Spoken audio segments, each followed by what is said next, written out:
let's say you take two compounds that by themselves are, have X amount of hepatic stress. It may be a better deal for some people. I just can't say this for sure, to use half of each of those. Yeah. As opposed to, all of one, because then you have all those metabolites and whatever impact those ones are doing, which may overload the system. Whereas, the two may be have less of a toxic load. Hey, what's going on, guys? On this segment of Muscle Minds, Scott and I discussed the 3 simple health strategies I use to drastically improve my hematocrit. I went from 57 to 50.1 in a matter of 4 weeks. We talk about why those things may have worked, and we discuss strategies for improving your hematocrit on cycle. If you're new here, welcome. We have several bodybuilding podcasts that come out each week. I would encourage you to subscribe. And of course, guys, if you enjoy our content, then do us a favor, hit the like button and leave us a comment. All that stuff helps to boost us in the algorithm. What's up, guys? Welcome back to Muscle Minds with Scott Stevenson. I'm Scott McNally. All of our programming is brought to you by TrueNutrition.com. You can use our code THINK for some additional savings on some high-quality supplements. I'd be happy to give you suggestions and thoughts on what I like to use from True Nutrition. Hit me up if you're interested. And of course, check out Scott's book, Be Your Own Bodybuilding Coach. You can go to byobbcoach.com. Scott Thirst Trap Stevenson. It's a good book. Yeah, baby. You can get the hardcover at Amazon, so definitely check that out. What's going on, man? If you want more semi-nude selfies of me, just go to my new Instagram, which is Thirst Trap. The Thirst Tampa Trap. Thirst Trap. Yeah, Tampa Thirst Trap 31 specifically. Whatever that. There's so many Tampa Thirst Traps that they had to assign a number in order. Yeah. I just couldn't get Tampa Thirst Trap by itself. We've got a kind of a smaller segment that we're going to knock out here. And this has to do with lowering hematocrit. I had a really, it was a cool experience it's been about a month now that this took place. And I didn't understand exactly what happened in this time. Scott explained to me why I got the results I did. So, long story short, my hematocrit was 57. Okay. And that's high for me. I've been on TRT. Yeah, I've been on TRT, and even having been on cycle in the past, my hematocrit had been 55 at the high end. And I do scheduled therapeutic phlebotomy in those situations because I feel a lot better when it gets a little bit lower. So, having been off gear for a long time, recovering from COVID, I wanted to go in and get checked. And honestly, the game plan was I figured my hematocrit's going to be awesome. I'm going to hop on some Anavar. I'm maybe going to add a little bit of test, and this is going to be great. And I'm going to really start boosting my recovery. So I get my blood work back, and it was 57. And honestly, I was kind of shocked, kind of depressed about it, because it's not like this is something I had done to myself through, the use of chems. Anyway, I spoke with Dante Trudell. Great mind in our industry. You guys hear us talk about him, the creator of DC Training. He had suggested a few simple changes to me, which I followed. And about a month later, I was so surprised. My hematocrit was 50.1. And then after that, it's now 49. So I was shocked to see that I could change it that far. I didn't use any IP6, no inositol, no bloodletting to get from 57 to 50.1. It's ridiculous, man, to think that you can make that kind of a change. So so people know that IP6 or inositol, those are chelating agents. So those will chelate or bind up. You just Google chelating. That's a fancy word. It starts with a CH, CHELATING. Those bind up iron. So if you don't have enough iron coming in, that's going to slow the rate of erythropoiesis or red blood cell formation. So that's how those will work over the long haul. And of course, the bloodletting is quote unquote phlebotomy. You're just literally taking out the red blood cells. So that will automatically reduce the number of red blood cells you have. So the cool thing, I think there's kind of two things that were going on. And this is where we I think this was just through a text message or maybe voice message. I can't remember it all sort of. I think we hopped on the phone about something. Maybe it was through voice message, but I do specifically remember talking about it. Yeah. I'll Must have tell been a them voice message just then. it was three simple changes that I did. Number one is I removed red meat. Number two is I removed vitamin C. And number three is Dante said, do as much cardio as you can. I went from sporadically doing cardio for 30 minutes, maybe a few times a week. I wasn't consistent with it, to doing at least 30 minutes a day, every day, including I'm back to training several days a week. And that was it. Those were the only changes I made. Hmm.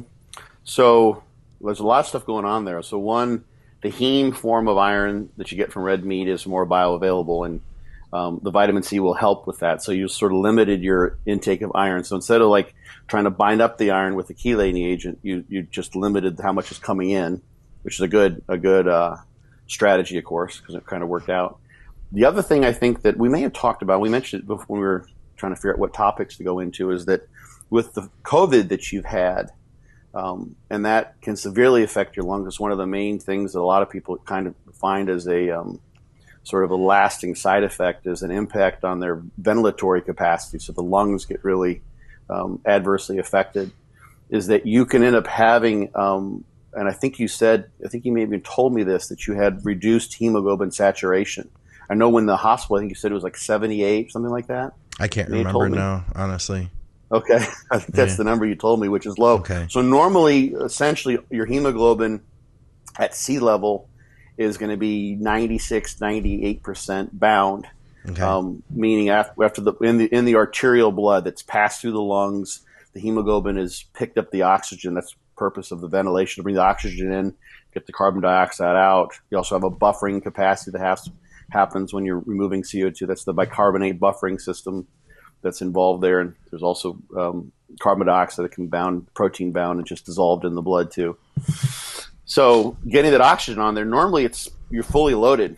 But if you've got a diffusion issue because your lungs are scarred, for instance, or they're inflamed, and your pulmonary capillary transit time isn't quite adequate given those other issues to fully load the hemoglobin, instead of walking out to the store with the 5 grocery bags full of oxygen in each hand, which is the max you can handle, you've only got 4. Okay. So what happens then? So you got a team of shoppers that go in for you, and they're ideally, in a normal situation, they each have 5 bags in each hand, and you've got 10 of them. So you bring out 100 bags. Yeah. So 10 for each person. In this case, because you're not loading the hemoglobin very well because of the issues due to COVID, your body says, well, we still need to get that oxygen. You're still sensing this. The kidneys are actually sensing this in large part because they're responsible for erythropoietin production, which then stimulates red blood cell production in the bone marrow. You get an elevation of erythropoietin, which stimulates erythropoiesis, and you get more red blood cells. So now, knowing that instead of 5 bags per hand, you only got 4, well, we need to up the ante. We need to have more workers so that we can still have 100 bags of oxygen coming out of the grocery store each time the blood's passing through there. Yeah. So this is one of the things that happened. I think we mentioned before. It's a different situation, but when you're at altitude, this will happen pretty universally. This is why in the endurance training world, where having more red blood cells is important. There's this idea of live high and train low. So you live at altitude. Yeah. You go to altitude, you have actually less barometric pressure. You don't have a reduction in the percentage of oxygen, but the less pressure driving the oxygen on there. So you're not able to get all the bags of oxygen groceries in your grocery store. And you have the same situation. You have hemoglobin desaturation, like you're probably experiencing. So what happens with the long haul is you're trying erythropoiesis. Then you have a higher red blood cell count. And that's one way of quote unquote blood doping. Yeah. At least the natural way. The endurance athletes will use erythropoietin, which is of course illegal or banned. Or they will do blood doping, where they do an autologous infusion. They take their own red blood cells that they've taken out and stored, and then they add those back to elevate their hematocrit. And what that does is, for any amount of blood that's pumped by the heart, which is a central limiter of oxygen delivery, you're going to get more oxygen there because you've got more hemoglobin via having more red blood cells. So that's probably what was happening with you with the COVID is you elevated your red blood cell count and your hematocrit because you weren't able to load oxygen very well onto your red blood cells because of the issues with your lungs. So that probably, but then here's what the cool part is: you did all those other things with the vitamin C and the meat. You started doing cardio, which probably, I'm guessing this is just an armchair exercise physiologist wild ass guess. It's a WAG theory. One of my instructors used to call it. Is that you probably that evokes some healing in the lungs. You know, there's remodeling that happens in tissues when they're stressed. This is what happens with the muscle. It's why muscle grows when you train it. You get more capillaries in the lungs and in the heart even too, due to the exercise stresses. So you probably made your lungs better and helped heal your lungs from, and they were going to heal probably on their own too as you were recovering from COVID in a way that reduced that stress of not getting enough oxygen onto the red blood cells. And just the fact that your lungs were healing and becoming more healthy and better able to get oxygen from the air onto the red blood cells probably was going to help bring your hematocrit down anyway. So there's that effect just of the exercise and the healing. So those two things coupled, I think, probably were cool. And the other thing, which you remember, which is also very, very nice, and this is an effect that's seen pretty quickly, actually. It comes and goes fairly rapidly, which is cool, is that when you initiate an endurance exercise program, training program, you'll get an elevation of blood volume pretty acutely in a matter of a few days. Okay. What happens is your system responds and you produce more albumin, which pulls more, which increases the plasma volume. So now if you're exercising and your maximal cardiac output is a function of basically how much blood is going into the heart. So the heart's very, very cool. The more it receives, the more it can pump out. So this is called the Frank Starling mechanism for people who want to look this up. So you can take hearts in isolation, and if you literally, just because of these intrinsic mechanisms in the cardiac muscle, the heart muscle makes skeletal muscle, it puts it to shame. Heart muscle is just absolutely energetically phenomenal. And I mean, it's kicking ass all day long, every friggin' day of your life for, decades upon decades, 70 years on average or more. Yeah. Right? That's fucking phenomenal. You can take heart muscles and just feed them with artificial blood, and you can give them ketones, fatty acids, glucose, lactate, pyruvate, metabolites of glycolysis. It will take that shit in and use it for fuel. Almost like there are a couple exceptions. Glycerol, give it anything. It's kind of like, imagine you had a vehicle that said, I don't care if you put alcohol in there, motor oil, diesel, gasoline, name the petrol, whatever it is, I'll use it all. That's basically what your heart can do. That's crazy. So heart can take, it's bad. It's absolutely phenomenal. Because kind of like your brain, if your heart's not working, then that's it. That's the end. The brain's gone. We protect the brain.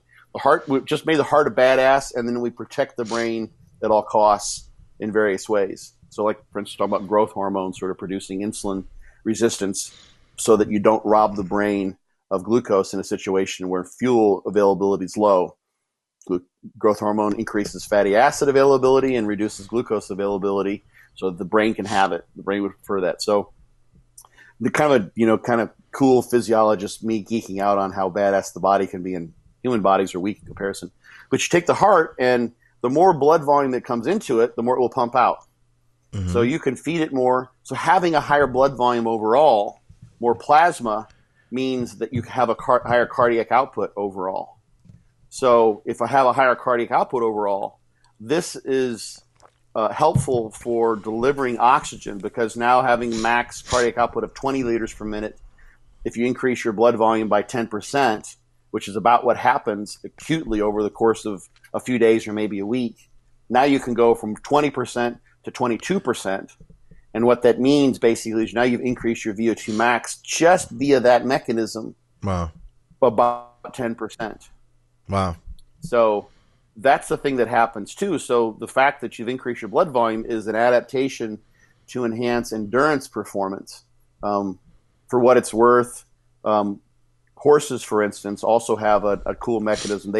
They will store red blood cells in their spleen, and during exercise, release those into the bloodstream. No kidding. During the course of exercise, yeah, like literally Huh. squirt them out so they can be used, and then they'll be taken up at rest. Yeah. And that'll just like call upon like they have nitro, they press the Yeah. nitro button and they put more red blood cells in That's the actually system. exactly what I was imagining. So let me Yeah. be straight, or let me be clear, make sure that I'm straight with this. Is this One point. yeah, yeah. This might get to. Well, I'm Okay. almost there. So that's the cool part about the blood volume and the plasma. What that also does for you, this is kind of where I was leading to. Okay. Didn't mean to interrupt you, but is that also dilutes the red blood cells. That's where I was going. So that 10%, that's the whole point of this Okay. from the perspective of trying to reduce viscosity, which is going to, of course, reduce the working impact on the heart to pump all that blood. If it's overly viscous, it's harder on the heart. Yeah. It's one of the issues with, like, there's been cyclists who more than likely caused their own demise because they've abused, so to speak, erythropoietin and increased their red blood cells so high that the blood's now so viscous, they're so overly packed with red blood cells that the heart can't keep up with the pumping, and it creates issues. But yeah, that's the whole point of the cardio, is to have that effect on diluting the red blood cells and then thereby reducing your hematocrit. That is so fascinating. So the amount of hematocrit, this is what my take home message that I got from you with this is that, so I did not get rid of these like my hematocrit was really, I had the same amount, but I just had more plasma. So now the reading is lower because it's reduced per, in the volume. I can't say for sure. Okay. What actually happened to the absolute mass of the red blood cells. Okay. I'm not even going to get into like what's going on with COVID and the spike proteins and what that can do to just the cellular integrity in general. Yeah. So maybe it's something there. Chances are there's a long half-life, a long duration of red blood cells. But if you gave it a month, then you probably brought down the total absolute mass of the red blood cells that you had. Okay. I wouldn't guess from that 10% increase in volume, which is kind of an average, that you would have. That doesn't account for the change in your hematocrit, which was on a percent basis greater than a 10% change in hematocrit. But so that was part of it. I think you had several things at work there. I mean, who knows? Like, I doubt this was the case too. Like with highly advanced. And endurance athletes doing a lot of training. Like you even get something called foot strike hemolysis, okay, where they can actually end up with a even lower hematocrit than you might expect from that blood volume expansion, because hemolysis is a breakage, destruction of the heme carrying blood cells. So the red blood cells literally are burst. In this case, from you're stepping on them. Wow. Because the blood's flowing through the underside of your foot, and like literally that's the idea, is that runners, if you're doing a lot of walking, will strike them. That probably wasn't happening, but that could have been, like a small percentage. So, let's say. Okay. So I guess in this case, how would this affect a steroid user, a guy who say is on a cycle? Traditionally, we'd say like, oh, EQ is going to be something that your blood numbers could rise. Would this potentially be an option to fix that?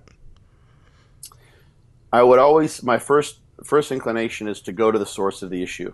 Okay. So I think I've even heard maybe Dave Crossland talk about this sort of thing. Is if EQ, for instance, is something that which is known for elevates your hematocrit to unsafe levels, then maybe if that's a primary concern, you've got a family history of cardiovascular disease and your blood lipids aren't great overall, then drop back the EQ, or take it out, remove the primary reason, the root of the issue, which is the EQ, and find something that doesn't do that. Yeah. Another thought, just from a pure pharmacological perspective, is that everyone has their own personal dose response.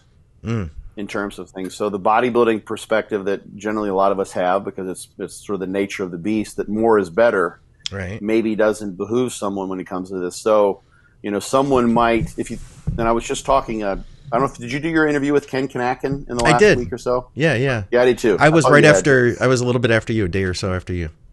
Okay, cool. So Ken and I got into drugs. Like we didn't cover the questions that he had planned for the thing. We didn't even touch on it. Like we just got into biological interindividuality. So if people want to hear me ramble about that, there's going to be we went for an hour and a half, I think. I think it's out now too. Oh, is it? Okay. Yep. Yeah, maybe I have to catch up. So, but one of the things that talked about was how variable things are for people. So, and one of the things I brought up in the context of women in PEDs, and Victoria's name came up several times, is that if you think about a man producing on average, a eugonadal man who's got normal testosterone levels, 7 to 10 milligrams of testosterone a day. Mm-hmm. And so that's, 100, that's where you get these values like 100 being, sort of your standard HRT, 150 milligrams if you're talking about with the ester on top of that, adding to the weight of the testosterone preparation. When you're talking about using 300 milligrams of EQ, it's not directly and exactly equivalent to 300 milligrams of testosterone. You're still way beyond what the system is sort of tuned to, Yeah. sensitivity-wise. You go low in the testosterone range, you're at 400, 500, you're not feeling so great. You go to 1,000, you're feeling pretty good. You're doing pretty well. Yeah. That's the range. And then you go, like someone starts doing a gram a test, you're way beyond the range. Sure. If you do EQ at 3 or 4 or 500 milligrams a week relative to 100 milligrams total androgens from testosterone, essentially, that's so far beyond that. If you think of things in that context, it's like, maybe I can get 70% of the impact of EQ on muscle growth that I'm looking for by using just, 50 milligrams as an example, not a prescription. Right. 50 milligrams 3 times a week, 150 milligrams a week. Because still that supersedes what, eugonadal androgen production would be, as opposed to 450. Yeah. Where I get the impact on my hematocrit. So you get at 450, you max out what you can get from EQ. I mean, some people go to a gram of EQ, that kind of stuff, and they get anxiety and all sorts of crazy issues. And that probably is going to elevate your hematocrit in most people, but not necessarily everyone. But so think about that. I can get 70% of the impact from EQ and have literally no noticeable or impactful effect on my hematocrit, but I'm getting over half the effect. So then I put something else in there, which isn't necessarily a bad idea. Stacking can cause a synergistic effect because of different mechanisms potentially related to androgen binding at the androgen receptors, the different ones there are. And also you may, and this is why I wish there were more data, you may actually be doing yourself a service in terms of the overall toxic load that you get. So Sure. there's particular P450 enzyme that is the only one, I think it's CYP3-4A maybe, or 3A4, that's commonly the one that I see listed as involved with steroid metabolism. Really? But it could be, there's one, maybe two, but there's probably differential impact on those enzymes and how well different androgens are metabolized by the liver. So take one compound versus 2 compounds, you may actually be reducing stress. Let's say you take 2 compounds that by themselves are have X amount of hepatic stress. It may be a better deal for some people. I just can't say this for sure, to use half of each of those. Yeah. As opposed to all of one, because then you have all those metabolites and whatever impact those ones are doing, which may overload the system. Whereas the 2 may be have less of a toxic load. Nice. And I think back to this podcast we did with Latz, Casey Reed, talked about the guy, I think he was Russian or Ukrainian, who had figured out his own system where he kind of had a max load of different androgens above which the side effects were too much for himself. And he figured those out on an individual basis. So let's say it's 200 milligrams for one steroid and 200 milligrams for another. He could go to 200 milligrams, which is sort of his limit, and then he could add another one on top of that. His total androgens was double that, but he didn't have, because they were different androgens, his personal experience was such that he didn't have the toxicity effects that he would have gotten if he used 400 milligrams of just one steroid. Yeah. So there may be something to say for someone who's like, EQ gives me elevated hematocrit. If I use it at 450, it's like, well, what happens if you go to 150?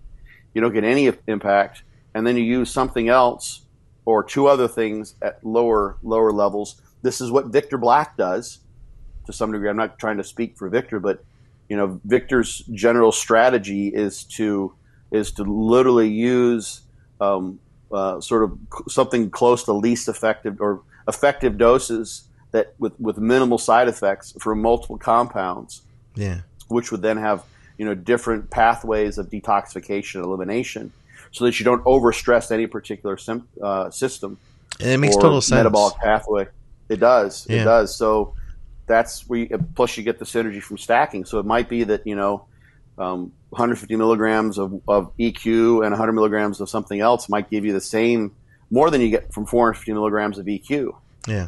But you're not getting side effects from either of those at those particular doses because they're so low. Cool. Well, this is some good food for thought. That's my first thought on the hematocrit. Yeah, and the gear. I like that. Yeah. And so just to kind of sum that back up, guys, that was somebody asked on the live feed here. Nope, no IP6, no inositol, just simply cardio, removed vitamin C, and removed red meat. And that was it. I've had a lot of questions, so I figured we could throw that out there, and I appreciate you taking the time to explain it to us, Scott. Yeah, absolutely, man. All right, guys, for another episode of Muscle Minds with Scott Stevenson, I'm Scott McNally. We'll see you guys soon.